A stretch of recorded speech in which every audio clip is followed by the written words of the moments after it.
82 number question 82। कथन ए है कि मौर्यकालीन शासकों ने धार्मिक आधार पर भू अनुदान नहीं दिया था। मौर्यकालीन शासकों ने धार्मिक आधार पर भूदान नहीं दिया था, कारण भूदान के विरुद्ध कृषकों ने विद्रोह किया। तो इसमें आंसर क्या है? सी है। आंसर क्या है? सी है। सेशन सही है, रीजन गलत है। कथन सही है, कारण गलत है कि मौर्यकालीन शासक थे, वो धार्मिक आधार पर भू अनुदान नहीं दिए थे। मतलब उन्होंने हिंदू धर्म को भी उतना ही दिया जितना बौद्ध को दिया, जैन को दिया। ठीक है। यहाँ पे कारण क्या था? भू अनुदान के विरुद्ध कृषकों ने विद्रोह किया। तो उस समय मौर्यकालीन शासक के समय में कोई उतना वहाँ पे क्या हुआ था? विद्रोह नहीं हुआ था। तो अब यहाँ है कि धार्मिक आधार पर भूमिदान अब यहाँ के धार्मिक आधार पर भूमिदान का प्रथम साक्ष्य मौर्योत्तर युगीन राजवंश सातवाहन के समय के एक अभिलेख से प्राप्त होता है। ठीक है। मौर्यकालीन शासकों ने धार्मिक आधार पर कोई भूदान कोई भूमि दान स्वरूप नहीं दी थी। भूमिदान के विरुद्ध कृषकों का कोई वर्णन प्राप्त नहीं होता था। कथन है सही है, रीजन गलत है। अब यहाँ पे तेरा 83 क्वेश्चन है। तो प्रसिद्ध यूनानी राजदूत यहाँ पे क्या है कि प्रसिद्ध यूनानी राजदूत है जो मेगास्थनीज भारत में किसके दरबार में आए थे? प्रसिद्ध यूनानी राजदूत मेगास्थनीज भारत में किसके दरबार में आए थे? तो चंद्रगुप्त मौर्य के दरबार में आए थे। ये बहुत सारे एग्जाम में पूछा हुआ क्वेश्चन है, ये रिपीटेड क्वेश्चन है। ठीक है। तो यहाँ मेगास्थनीज या Seleucus Nicator Megasthenes Seleucus Nicator द्वारा चंद्रगुप्त मौर्य की राजसभा में भेजा गया यूनानी राजदूत था। मेगास्थनीज कौन राजदूत था? यूनान का राजदूत था। इसके पूर्व वह आरा कोसिया के क्षत्रप के राज दरबार में सेल्यूकस का राजदूत रह चुका था। मेगास्थनीज ने काफ़ी समय तक मौर्य दरबार में निवास किया। भारत में उसने जो भी कुछ देखा सुना उसे उसने अपनी पुस्तक इंडिका नामक ग्रंथ में लिपिबद्ध किया। ठीक है। तो अब यहाँ यही सेम क्वेश्चन था, मेगास्थनी दूत था। पिछला बार क्वेश्चन राजस्थान एडमिनिस्ट्रेटिव सर्विस में पूछा हुआ था 1997 में। यही क्वेश्चन 2017 63 बीपीएससी में रिपीट किया गया। मेगास्थनी दूत था सेल्यूकस का। मेगास्थनी दूत था किसका? सेल्यूकस का। ठीक है। अब यहाँ पे क्वेश्चन कि किसके शासनकाल में मेगास्थनीज भारत आया? किसके शासनकाल में मेगास्थनीज भारत आया? तो मेगास्थनीज चंद्रगुप्त मौर्य के शासनकाल में भारत आया। मेगास्थनीज किसके शासनकाल में भारत आया? तो मेगास्थनीज चंद्रगुप्त मौर्य के शासनकाल में भारत आया। ठीक है। यहाँ पे 86 क्वेश्चन है कि मौर्य समाज का 7 वर्गों में विभाजन विशेष रूप से उल्लेखित किया गया है। तो मौर्य समाज का 7 वर्गों में विभाजन विशेष रूप से उल्लेखित किया गया है। 63 बीपीएससी प्री में 2017 में पूछा हुआ था। तो ये मेगास्थनीज की पुस्तक इंडिका। तो इस तरह से देख रहे हैं कि मेगास्थनीज बीपीएससी के लिए खासकर बीपीएससी यूपीएससी मतलब पीसीएस के लिए, स्पेशली अगर बीपीएससी की बात करें तो ये बहुत ही इंपॉर्टेंट है। तो यहाँ पे है कि मेगास्थनीज ने अपने पुस्तक इंडिका में भारतीय समाज को 7 श्रेणियों में विभाजित किया था। ठीक है। तो इसमें था पहला क्या? दार्शनिक था, कृषक था, तीसरा पशुपालक था। पहला दार्शनिक को रखा गया, दूसरा कृषक को रखा गया, तीसरा पशुपालक को रखा गया, चौथा कारीगर को रखा गया, पांचवा योद्धा को रखा गया, छठा निरीक्षक को रखा गया, सातवां को रखा गया। ठीक है। मेगास्थनीज भारतीय समाज में दास प्रथा के प्रचलित होने का उल्लेख नहीं करता है। मेगास्थनीज भारतीय समाज में उस समय दास प्रथा के प्रचलित होने का उल्लेख नहीं करते हैं। मौर्य काल में कोई भी व्यक्ति ना तो अपनी जाति से बाहर विवाह कर सकता था, न उसे भिन्न पेशा अपना सकता है। ठीक है। अब यहाँ पे एक मेगास्थनीज ने भारतीय समाज को कितनी श्रेणियों में बांटा था? तो 46 बीपीएससी में 2003 में पूछा गया था। ठीक है। अब वही चीज़ 2017 में भी रिपीट किया गया। तो कितने? सात भागों में विभक्त किया था। अब यहाँ पे निम्नलिखित में से किन स्रोत में उल्लेखित है कि प्राचीन भारतीय समाज में दास्तां नहीं थी? तो ये मेगास्थनीज के इंडिका में था। मेगास्थनीज के इंडिका में यूपी आरओ में पूछा हुआ है, एआरओ में पूछा हुआ है। ठीक है। अब यहाँ पे मौर्य समाज का विभाजन 7 वर्गों में विशेष तौर पे उल्लेखित है। तो मौर्य समाज का विभाजन 7 वर्गों में उल्लेखित है मेगास्थनीज के इंडिका में। अब यहाँ पे है कि में टैक्स मौर्य काल में टैक्स को छुपाने के लिए इनमें इनमें से क्या दंड दिया जाता था? मौर्य काल में टैक्स को छुपाने के लिए इनमें से क्या दंड दिया जाता था? तो मृत्यु दंड दिया जाता था। ये same question Jharkhand PCS pre 2013 का क्वेश्चन है कि मौर्य काल में टैक्स को छुपाने के लिए इनमें से क्या दंड दिया जाता था? तो मृत्यु दंड दिया जाता था। तो यहाँ यहाँ यहाँ है कि मेगास्थनीज की पुस्तक मेगास्थनीज की पुस्तक इंडिका में पाटलिपुत्र के नगर प्रशासन का वर्णन मिलता है। मेगास्थनीज की पुस्तक इंडिका में पाटलिपुत्र के नगर प्रशासन का वर्णन मिलता है। इसके अनुसार पाटलिपुत्र नगर का प्रशासन 30 सदस्यों की विभिन्न समितियों द्वारा होता था। इसमें कुल कितनी समिति होती थी? 6 समिति होती। 6 समिति में 5, प्रत्येक समिति में कितने मेंबर होते थे, सदस्य होते थे? तो 5 सदस्य होते थे। और छठी समिति का कार्य, यहाँ पे छठी समिति का कार्य बिक्री कर वसूल करना था। ठीक है, विक्रय कर मूल्य का 10वें भाग, जैसे विक्रय कर होता था मूल्य का 10वें भाग। अगर आप मतलब कोई सामान खरीदते हैं, कोई सामान बेचा जाता है दुकानदार के द्वारा, तो उन पे जो क्रय लगता था, विक्रय कर मूल्य लगता था।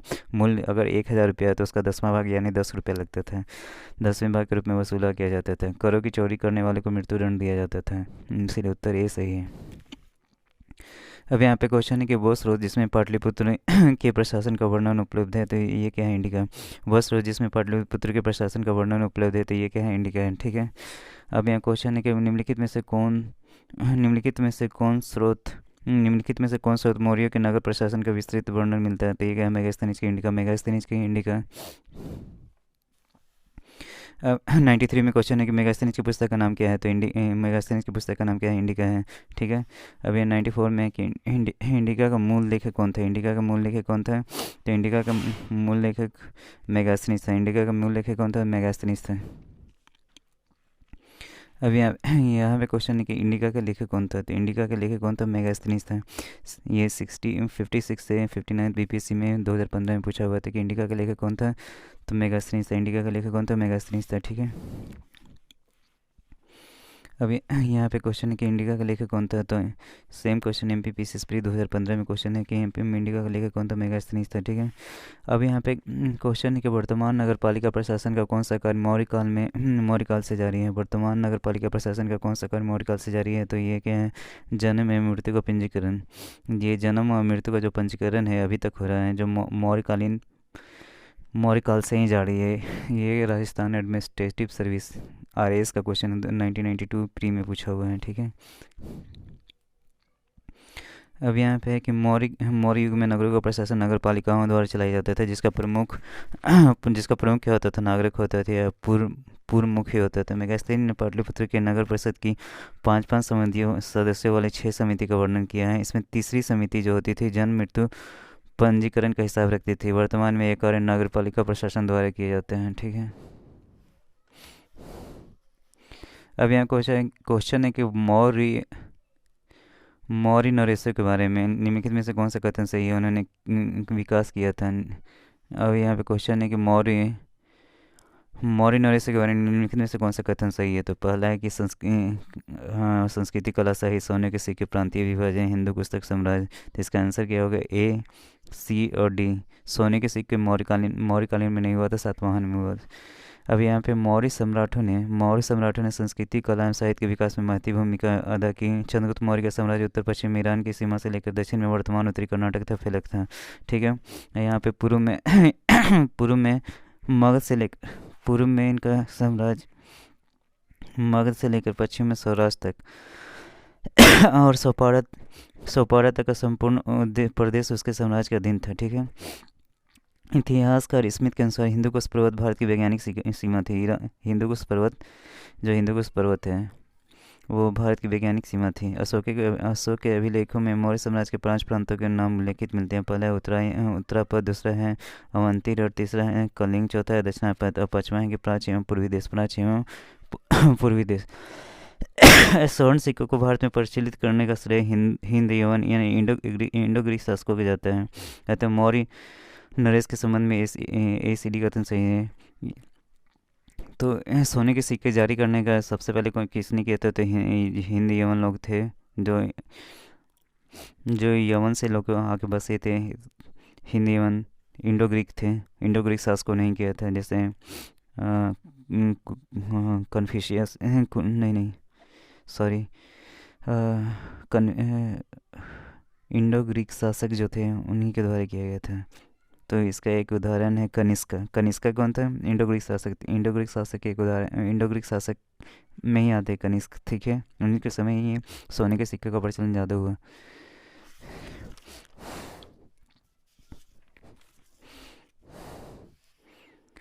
अब यहाँ पे भाग एवं बलि थे। भाग एवं बलि के अंत भाग एवं बलि। भाग मतलब क्या होता है, राजस्व का भाग, या बलि ये राजस्व के स्रोत थे। तो आंसर क्या होगा, बी। तो ये क्वेश्चन है कि भाग एवं बलि प्राचीन भारत में राजस्व के स्रोत थे। अर्थशास्त्र से ज्ञात होता है कि राजा भूमि का मालिक था। यहाँ पे राजा क्या था, भूमि का मालिक होता है। तो भूमि से उत्पन्न उत्पादन के एक भाग का उत्तराधिकारी था। इस भाग को कर कहते थे, इस भाग को कर कहते थे। इसी प्रकार बलि भी राजस्व का स्रोत है। इस प्रकार बलि भी क्या था, राजस्व का स्रोत था। ठीक है। अब यहाँ क्वेश्चन है कि मौर्य काल में जो मौर्य काल में भूमि कर था, मौर्य काल में भूमि कर जो कि राज की आय का मुख्य स्रोत था। मौर्य काल में भूमि कर जो कि राज का आय का मुख्य स्रोत है, किस अधिकारी द्वारा एकत्रित किया जाता था। तो सीताधीश के द्वारा एकत्रित किया जाता था। ठीक है। अब यहाँ पे क्वेश्चन है कि मौर्य काल में जो सीताध्यक्ष होता था, कृषि भूमि का अध्यक्ष था, वही भूमि कर वसूलने का कार्य करते थे। जबकि अग्रोनोमाई और एग्रोनोमाई जिले के अधिकारियों को कहा जाता था। अग्रोनोमाई या एग्रोनोमाई जिले के अधिकारियों को कहा जाता था। शुल्काध्यक्ष विभिन्न प्रकार के व्यवसाय एवं व्यापार कर वसूलता था। अकाराध्यक्ष खानों को नियंत्रण करता था। अकाराध्यक्ष या अकाराध्यक्ष, अकारा मतलब खान होता था, ये खानों को अध्यक्ष करता था। शुल्काध्यक्ष मतलब शुल्क मतलब विभिन्न प्रकार के व्यवसाय एवं व्यापार में जो शुल्क होता था उनको कहा जाता था। जबकि अग्रोनोमाई या एग्रोनोमाई जिले के अधिकारी को कहा जाता था, जैसे अभी वर्तमान में डीएम होते हैं, उन्हीं की तरह मौर्यकालीन सभ्यता में इन्हें क्या कहा जाता था, अग्रोनोमाई या एग्रोनोमाई कहा जाता था। और अभी जो आरओ होते हैं, रेवेन्यू ऑफिसर होते हैं, उनको शुल्काध्यक्ष मौर्य मौर्य के शासनकाल में कहा जाता था। और अखाड़ा अध्यक्ष खानों को जो नियंत्रण करता था, जो मिनरल ऑफिसर होते हैं, उनको अखाड़ा अध्यक्ष कहा जाता था। मौर्य काल में सीता से तात्पर्य है, ये बहुत जगह पूछा गया। मौर्य काल में सीता से तात्पर्य क्या है कि राजकीय भूमि से, जो राजा की भूमि थी उससे प्राप्त आय जो होता था उससे क्या कहा जाता था, मौर्य। तो ये यूपीपीसीएसपी 2013 का क्वेश्चन है। तो मौर्य काल में राजकीय भूमि, मौर्य काल में राजकीय भूमि की व्यवस्था सीताध्यक्ष द्वारा होती थी। इससे प्राप्त होने वाली आय को सीता कहा जाता था। इससे प्राप्त होने वाली आय को क्या कहा जाता था, सीता कहा जाता था। अब यहाँ पे क्वेश्चन है कि मौर्य मंत्रिपरिषद में निम्न में से कौन सा राजस्व इकट्ठा करने से संबंधित था। मौर्य क्वेश्चन है कि मौर्य मंत्रिपरिषद में निम्न में से कौन राजस्व इकट्ठा करने से संबंधित था। कौन से संबंधित है, पहला समाहर्ता, व्यवहारिका, अंतपाल और प्रदेश था। तो समाहर्ता अभी भी क्या होता है, जो डीएम ऑफिस होता है उसको समाहर्ता कहा जाता है, या डीएम को समाहर्ता कहा जाता है। तो डीएम रेवेन्यू कलेक्टर भी होते हैं। तो इसी तरह से मौर्य मौर्य मंत्रिपरिषद में जैसे राजस्व इकट्ठा करने का कार्य समाहर्ता के द्वारा किया जाता था। अंतपाल सीमा रक्षक या सीमा अंतपाल जो होते थे, अंतपाल जो मतलब सीमा का जो अंत होता था उसका पाल करने वाला अंतपाल, या सीमा रक्षक या सीमावर्ती दुर्गों का रिखाड़ी करने वाला होता था। जबकि प्रदेष्टा विषयों और कमिश्नरियों का प्रशासक थे। प्रदेष्टा क्या था, विषयों और कमिश्नरियों का प्रशासक कहते थे। तो मौर्य निम्नलिखित मौर्य मंत्रिपरिषद में जो राजस्व इकट्ठा करने से संबंधित था समाहर्ता, ये जितने एग्रोनोमाई होते थे इनका क्या था, चीफ होता था, उनको समाहर्ता कहा जाता था। उनको क्या कहा जाता था, समाहर्ता कहा जाता था। निम्नलिखित में से कौन मौर्यकालीन युग में तौलमान का प्रभारी था। ये यूपीपीसीएस में 2012 का क्वेश्चन है। तो तौलमान का प्रभारी जो मतलब बाट होता है, जैसे तौलने वाला औजार जो होता है, मापने वाला औजार होता है, उसका कौन करता था, पौतवाध्यक्ष कहा जाता था। पन्याध्यक्ष, ये पन से क्या हो जाता था, ये जैसे मुद्रा का होता था पन्याध्यक्ष। सीताध्यक्ष जमीन का हो जाता था। पौतवाध्यक्ष ये तौलमान का होता था। तो यहाँ पे मौर्यकालीन अधिकारी पौतवाध्यक्ष तौलमान वेट्स एंड मीजर का प्रभारी होता था। पन्याध्यक्ष वाणिज्य विभाग का, और सुनाध्यक्ष बुचड़खाने, सुनाध्यक्ष क्या होता था, बुचड़खाने का प्रभारी होता था। अब यहाँ पे मौर्य काल में एग्रोनोमाई अधिकारी निम्नलिखित में से किससे संबंधित था। तो मापतोल से नहीं था, प्रशासन प्रबंधन से नहीं था, मार्ग निर्माण, राजस्व प्रबंधन। तो इसमें मौर्य काल में जो एग्रोनोमाई थे एक तरह से जिला अधिकारी होते थे। अधिकारी राजस्व का संग्रह करते थे, सिंचाई सुविधाओं का पर्यवेक्षण करते थे, न्यायिक प्रशासन और भूमि माप, सड़कों पर 10 स्टेडिया की दूरी पर पत्थर लगाना, सड़कों पर रख रखाव से संबंधित है। इस तरह मार्ग निर्माण उसका प्रमुख कार्य प्रतीत होता है। ठीक है। उत्तर प्रदेश लोकसभा में इस प्रश्न का विकल्प क्या दिया है, सी दिया हुआ है। लेकिन अगर बात करते हैं एग्रोनोमाई मतलब जैसे अभी भी वर्तमान में क्या होता है, पूरे जिला का मालिक कौन होता है, जिलाधिकारी होता है। उनके अंदर उसके अंतर्गत क्या होता है, सब कुछ होता है, माप तौल, प्रशासन प्रबंधन, मार्ग निर्माण, राजस्व प्रबंधन, सब उनके अंदर जिला के डीएम के अंतर्गत ही होता है। उसी तरह से अगर इसका मेन बात माना जाए तो जैसे उत्तर ये यूपीपीसीएस में पूछा गया था, तो यूपीपीसीएस ने मार्ग निर्माण को ही क्या माना है, आंसर दिया है। ठीक है। तो आप भी इसी को मानेंगे। अगर ऐसे माना जाए तो वो मतलब अगर ई जैसे बीपीएससी में से पूछा जाता है ई ऑप्शन होता है तो आप ई ऑप्शन पे जाएंगे। अब यहाँ पे है पंदोक पंदोक निरोधो है पंकोद पंकोदक सनिरोधे मौर्य प्रशासन द्वारा लिया जाने वाला कौन सा जुर्माना है? तो अभी ये सड़क पे कीचड़ फैलाने वाला, तो यहाँ से पंकज पंकज मतलब क्या होता है? कीचड़ कीचड़ में, ठीक है। तो सड़क पे कीचड़ फैलाने, जो सड़क पे कीचड़ फैलाते थे, गंदगी फैलाते थे, उनसे ये जुर्माना लिया जाता था। तो यहाँ पे है कि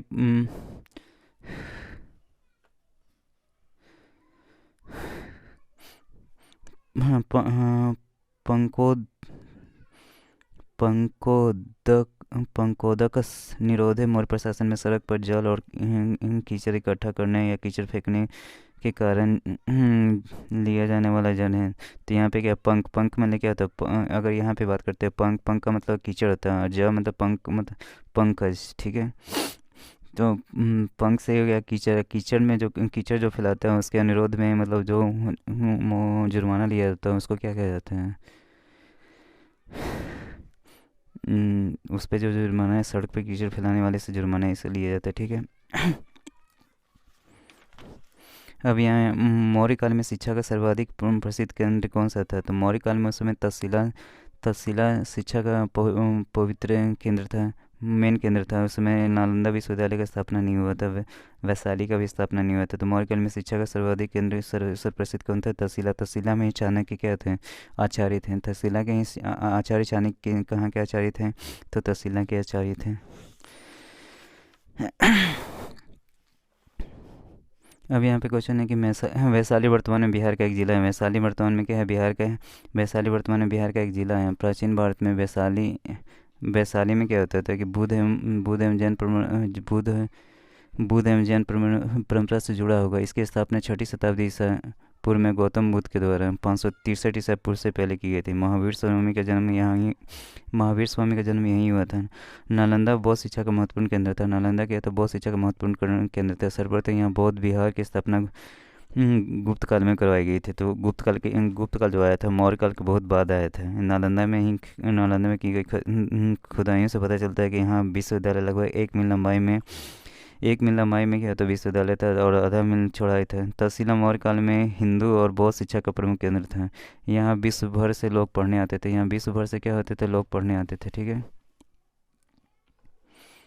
अब यहाँ पे क्वेश्चन है कि कोटाली के अर्थशास्त्र के अनुसार कोटाली के अर्थशास्त्र के अनुसार मौर्यकालीन न्याय व्यवस्था निम्नलिखित में से कोटाली के अर्थशास्त्र के अनुसार मौर्यकालीन न्याय व्यवस्था निम्नलिखित न्यायालय अस्तित्व में थे। तो कोटाली के अर्थशास्त्र के अनुसार मौर्यकालीन न्याय व्यवस्था में निम्नलिखित न्यायालय अस्तित्व में थे। पहला क्या था? धर्म महामात्र। दूसरा क्या था? धर्म अस्थीय। तीसरा क्या है? रजुक। चौथा है कंटक शोधन। चौथा क्या है? कंटक शोधन। तो इसका आंसर क्या होगा? ये छत्तीसगढ़ पीसीएस प्री 2014 का क्वेश्चन। आंसर क्या? 2 और 4 होगा। आंसर क्या होगा? 2 और 4। तो यहाँ पे क्वेश्चन है कि कोटाली के अर्थशास्त्र के अनुसार कोटाली के जो कोटाली है कोटाली के अर्थशास्त्र के अनुसार मौर्यकालीन न्याय व्यवस्था में न्यायालय मुख्यतः 2 प्रकार के होते हैं। तो पहला के धर्मस्थीय तथा कंटक शोधन। धर्मस्थीय दीवानी और कंटक शोधन फौजदारी न्यायालय था। धर्मस्थीय जो था वह दीवानी था, कंटक शोधन था फौजदारी न्यायालय था। परदेष्टा फौजदारी न्यायालय का न्यायाधीश था। परदेष्टा फौजदारी न्यायालय का न्यायाधीश था। व्यवहारिक दीवानी न्यायालय जो व्यवहारिक था दीवानी न्यायालय का न्यायाधीश था। कोटाली के अर्थशास्त्र में उल्लेख है कि जो अमात्य धर्मोपदा शुद्ध अथवा धार्मिक प्रलोभन द्वारा शुद्ध चरित्र वाले सिद्ध होते थे उन्हें न्यायाधीश बनाया जाता था। अब यहाँ क्वेश्चन है कि भारत के सांस्कृतिक इतिहास के संदर्भ में इतिवृत्तों राजवंशीय इतिहास और वीर गाथाओं को कंठस्थ करना निम्नलिखित में से किसका व्यवसाय था? तो आंसर हो गया कि मगध। ये आईएएस प्री 2016 का क्वेश्चन है। आईएएस प्री 2016 का क्वेश्चन है। तो यहाँ भारत के सांस्कृतिक इतिहास के संदर्भ में इतिवृत्तों राजवंशीय इतिहास और वीर गाथाओं को कंठस्थ करने का व्यवसाय मगध एवं सूत वर्ग का था, ठीक है। यहाँ पे क्वेश्चन कि भारत के सांस्कृतिक इतिहास के संदर्भ में इतिवृत्तों राजवंशीय इतिहास और वीर गाथाओं को कंठस्थ करने का व्यवसाय मगध एवं सूत वर्गों का था, ठीक है।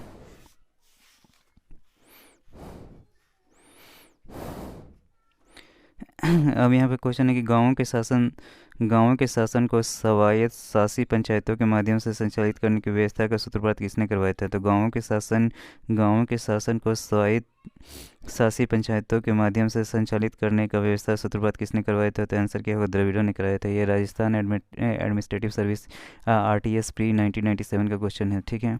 तो यहाँ पे क्वेश्चन है कि गांव के शासन का स्वायत्त शासी पंचायतों के माध्यम से संचालित करने की व्यवस्था का सूत्रपात द्रविड़ चोल ने किया था। यह व्यवस्था उस समय गांव के प्रशासन का आधार था। ये क्वेश्चन है कि प्राचीन भारत के निम्नलिखित ग्रंथों में से किसके पति द्वारा प्रयुक्त पत्नी के विवाह विच्छेद की अनुमति दी गई है? आई एस प्री 1996 का क्वेश्चन है कि प्राचीन भारत के निम्नलिखित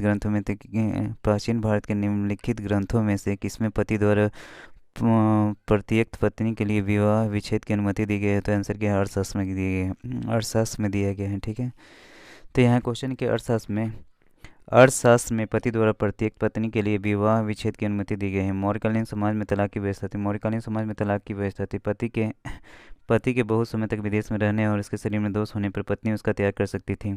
इसी प्रकार पत्नी के व्यभिचारिणी होने या बंध्या होने जैसी दशा में पति उसका त्याग करने का अधिकारी होता था। अब यहाँ पे क्वेश्चन है कि निम्नलिखित में से किसने पुनर्विवाह वर्जित है? निम्नलिखित में से किसमें पुनर्विवाह मतलब फिर से विवाह करना वर्जित है? तो ये अब मनुस्मृति में पुनर्विवाह करना वर्जित है। तो मनुस्मृति के 38वें खंड में स्पष्ट उल्लेख है कि वह एक थी जिसकी पत्नी मर गई है। मनुस्मृति के 38वें खंड में स्पष्ट उल्लेख है कि वह व्यक्ति जिसकी पत्नी मर गई है विडोयर पुनर्विवाह कर सकता है, लेकिन विधवा जिसका पति मर गया है उसका पुनर्विवाह की अनुमति नहीं है, ठीक है। अब यहाँ पे क्वेश्चन है कि विदेशियों में भारतीय समाज में मनु द्वारा दिया गया सामाजिक स्तर था। क्षत्रियों का था। आंसर क्या? राज क्षत्रियों का था। विदेशियों को भारतीय समाज में मनु द्वारा दिया गया सामाजिक स्तर था। वैश्यों का नहीं था, शूद्रों का नहीं था, क्षत्रियों का नहीं था, राज क्षत्रियों का था।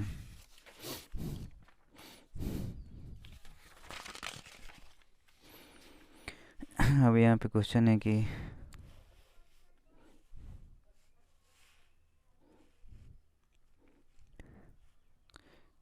विदेशियों को भारतीय समाज में मनु द्वारा राज क्षत्रिय यानी फॉलन क्षत्रिय को सामाजिक स्तर दिया गया था। एक तरह से मतलब लगभग में क्षत्रियों के बराबर में या क्षत्रियों से थोड़ा कम उनको ये दिया गया था, सामाजिक स्तर दिया गया था। अब निम्नलिखित व्यक्ति भारत में किसी न किसी समय आएंगे। पहला फाहियान, दूसरा ईत सिंह, तीसरा मेघासनी, चौथा है वेनसंग। तो यहाँ पे क्वेश्चन है कि निम्नलिखित में से व्यक्ति भारत में किसी न किसी समय आए। इसको ये उनके आगमन का सही काला अनुक्रम क्या है? तो आपको एक बार पढ़ाया था फांसी। एफ ए ट्रिक्स में जब हमने बताया था तो ट्रिक्स में हमने बताया था फांसी। फला के फाहियान, तो पहला क्या होगा? फाहियान होगा। इनका सही कालानुक्रम क्या है? फला फाहियान। ए से क्या हो गया? एस से अब यहाँ पे क्या है? एस है, तो एस से फाहियान के बाद क्या होगा?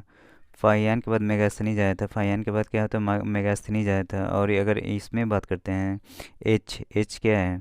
वेनसांग के बाद क्या होता है? हर्षवर्धन आया था। वेनसांग के बाद क्या है? इत सिंह आया। विदेशियों को उस समय भारतीय समाज में द्वारा राज क्षत्रिय यानी फॉलन क्षत्रिय का सामाजिक स्तर दिया गया था। इन्हें लगभग में क्षत्रिय से थोड़ा कम सामाजिक स्तर का दर्जा दिया गया था। वैश्य से ऊपर दर्जा दिया गया था, शूद्रों से ऊपर इनका दर्जा दिया गया था, ठीक है। एक तरह से इनको क्षत्रिय का दर्जा दिया गया था।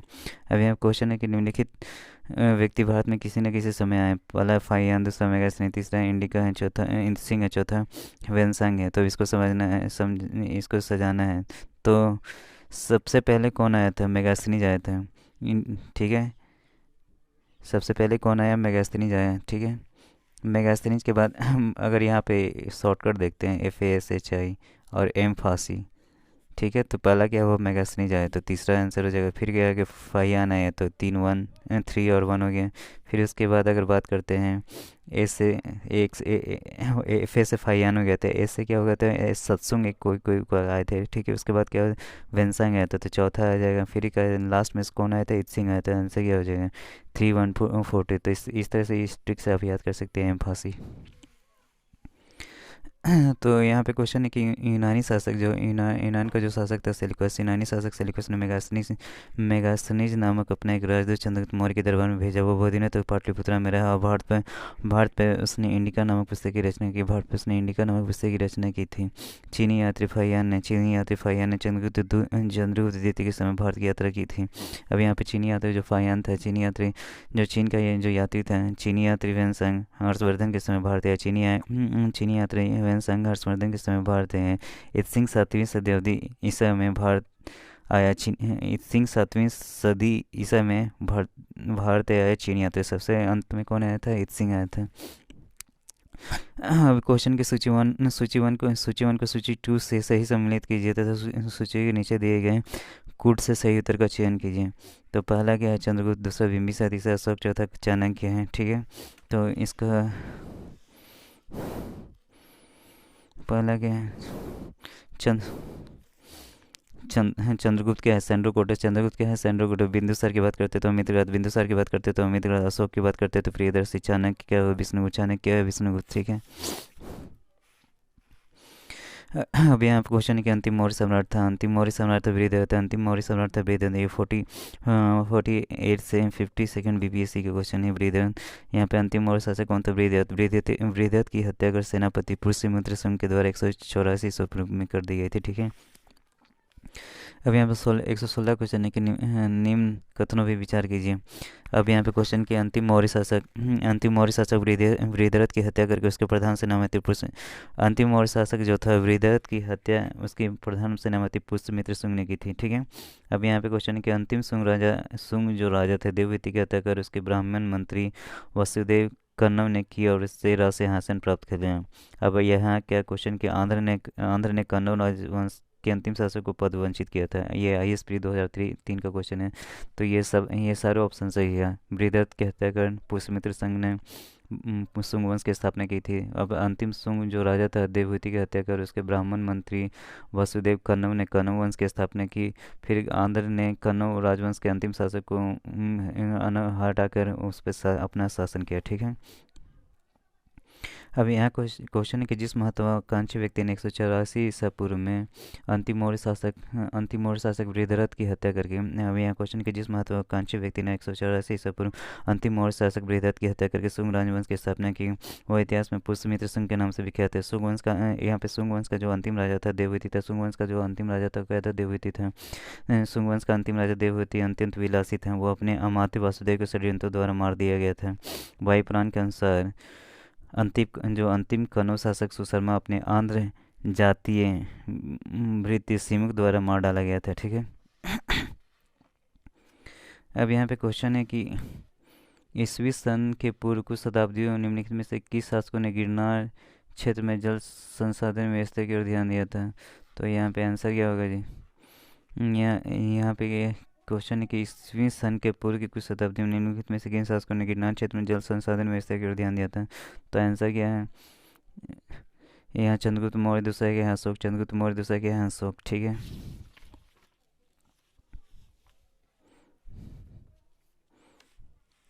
अब यहाँ पे क्वेश्चन यहाँ पे आंसर है कि इस ईस्वी सन के पूर्व की कुछ शताब्दियों में चंद्रगुप्त मौर्य एवं अशोक ने गिरनार क्षेत्र में जल संसाधन व्यवस्था की ओर ध्यान दिया। उस क्षेत्र में चंद्रगुप्त मौर्य ने सुदर्शन झील खुदवाई और अशोक ने ईसा पूर्व तीसरी शताब्दी में से नहरें निकलवाई।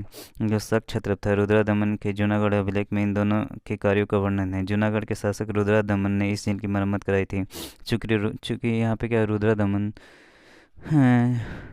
चूँकि रुद्रदमन का यह कार्य दूसरी शताब्दी ईस्वी के तहत उत्तर में ईस्वी सन के पूर्व की शताब्दियों के संदर्भ में चंद्रगुप्त मौर्य और अशोक का ही नाम रहेगा। इस प्रकार यद्यपि शासक रुद्रदमन का नाम भी गिरनार क्षेत्र में जल संसाधन व्यवस्था से जुड़ा है, किंतु इसका समय ईस्वी सन के बाद 150 ईस्वी है। इसके अतिरिक्त स्कंद के समय भी इस झील का पूर्णाधार करवाया गया था। ठीक है, अब यहाँ है कि 118 जल की आवश्यकता को ध्यान में रखते हुए जिस प्रथम शासक ने गिरनार क्षेत्र में झील का निर्माण करवाया था वो कौन था? चंद्रगुप्त मौर्य था। ठीक है, UPPC मेंस 2002 और 2007 में पूछा हुआ है। अब निम्नलिखित में से किस अभिलेख में चंद्रगुप्त और अशोक दोनों को अभिलेख मिलता है? तो ये है महाक्षत्रप रुद्रदमन का जूनागढ़ अभिलेख। इसमें दोनों दोनों का उल्लेख मिलता है। ठीक है, चंद्रगुप्त मौर्य और अशोक दोनों का भी उल्लेख मिलता है। इन्होंने गिरनार में जो गिरनार क्षेत्र में जो झील था उसका इन्होंने क्या कर रखा है? ठीक है, रुद्रदमन का जूनागढ़ अभिलेख। ठीक है, इसमें दोनों दोनों का उल्लेख मिलता है। अशोक का भी मिलता है, चंद्रगुप्त मौर्य अशोक का नाम ही रहेगा। ठीक है, चूँकि रुद्रदमन का यह कर दूसरी शताब्दी से भी कथा था। उत्तर में ईस्वी की पूर्व शताब्दी के संदर्भ में चंद्रगुप्त मौर्य और अशोक का नाम ही रहेगा इस प्रकार। ठीक है, तो यहाँ चंद्रगुप्त मौर्य और अशोक ने गिरनार क्षेत्र में जल संसाधन की व्यवस्था की थी और ध्यान दिया था। इसी पर उन्होंने सुदर्शन झील का निर्माण करवाया था।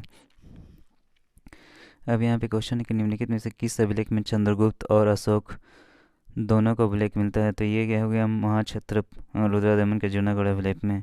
अब यहाँ पे क्वेश्चन है कि 120 में निम्नलिखित अभिलेखों में से किस में अशोक का भी अभिलेख पाया जाता है? तो आंसर होगा महाक्षत्र रुद्रदमन के जूनागढ़ अभिलेख में भी मतलब इनका उल्लेख मिलता है। तो ये यूपीएससी मेंस 2016 का है कि निम्नलिखित अभिलेखों में से किसमें अशोक का अभिलेख पाया जाता है? तो महाक्षत्र रुद्रदमन के जूनागढ़ अभिलेख में पाया जाता है। ठीक है, अब यहाँ पे क्वेश्चन है कि अशोक का जो अभिलेख है, यहाँ पे अशोक का जो अभिलेख है महाक्षत्र रुद्रदमन के जूनागढ़ अभिलेख पर भी पाया गया। रुद्रदमन पश्चिम भारत के शकों का एक महान राजा था। गुजरात के जूनागढ़ से शक संवत 72 ईस्वी पूर्व उसका एक अभिलेख प्राप्त हुआ है। इससे उसके विजय व्यक्तित्व और कृतित्व का वर्णन हुआ। के अतिरिक्त स्कंद गुप्त के भी 2 लेख इस पर खुदे हुए हैं। सर्वप्रथम 1822 ईसा में कर्नल टॉड ने इस लेख का पता लगाया। ये विशुद्ध संस्कृत भाषा और ब्राह्मी लिपि में लिखित प्राचीनतम लेखों में से एक है। इसकी रचना का मुख्य उद्देश्य सुदर्शन झील के बांध के पुनर्निर्माण का विवरण सुरक्षित रखना है। ठीक है, अब यहाँ है क्वेश्चन के बराबर पहाड़ की गुफाओं के विषय में निम्न में से कौन एक कथन सही है? तो ये यहाँ पे है कि ये अभिलेख ईसा पूर्व 6ठी शताब्दी का है। ये अभिलेख ईसा पूर्व 6ठी शताब्दी का है। ये भी 2017 में क्वेश्चन पूछा गया है कि दक्षिण बिहार के गया जिले में, यहाँ पर दक्षिण बिहार के गया जिले में स्थित ब्राह्मण और नागार्जुनी पहाड़ियाँ दक्षिण बिहार के गया जिले में स्थित ब्राह्मण और नागार्जुनी पहाड़ियाँ हैं। नागार्जुनी में 3 गुफाएँ हैं। नागार्जुन में 3 गुफाएँ तथा ब्राह्मण नामक पहाड़ी पर कुल 4 गुफाएँ हैं। नागार्जुन में 3 गुफाएं तथा ब्राह्मण नामक पहाड़ी पर कुल 4 गुफाएं, जिनमें से 3 गुफाओं की दीवारों पर अशोक के उत्कीर्ण मिलते हैं। चौथी गुफा लोमस ऋषि गुफा में मोखड़ी शासक अवंती वर्णन का उल्लेख है। इसे वैष्णव गुफा भी कहा जाता है। प्रथम 3 गुफा अशोक द्वारा आजीवक संप्रदाय के साधुओं के निवास के लिए गुफा दान में दिए जाने का विवरण सुरक्षित है। चट्टानों को काट कर बनाई गई इन गुफाओं का संबंध मौर्य काल से है। ठीक है, इन गुफाओं में उत्कीर्ण अभिलेख 3री शताब्दी से संबंधित हैं। अब यहाँ पे क्वेश्चन है 122 निम्नलिखित में से कौन सा कथन सही सम्मिलित है? तो पहला क्वेश्चन कि लोथल तो लोथल है कि एंशियंट डॉकयार्ड। दूसरा Sarnath, first sermon of Buddha. तीसरा Rajgiri, lion capital of Ashoka. चौथा नालंदा। तो यहाँ पे सी आंसर क्या होगा? C124। लोथल क्या है? एंशियंट डॉकयार्ड है। दूसरा की बात करते हैं सारनाथ की बात करते हैं फर्स्ट सरमन ऑफ बुद्ध है। चौथा नालंदा की बात करते हैं the great seat of Buddhist learning है। तो आंसर क्या है? 1 to 4 होगा। आंसर क्या होगा? 1 to 4 होगा। ठीक है,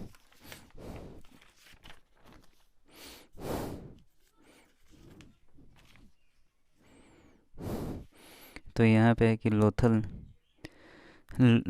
ancient dockyard, Sarnath, first sermon of Buddha, Nalanda great seat of Buddhist learning, ये सभी सही है। परंतु Rajgiri lion capital of Ashoka का युग्म गलत है। इस युग्म का सही स्थान सारनाथ होगा।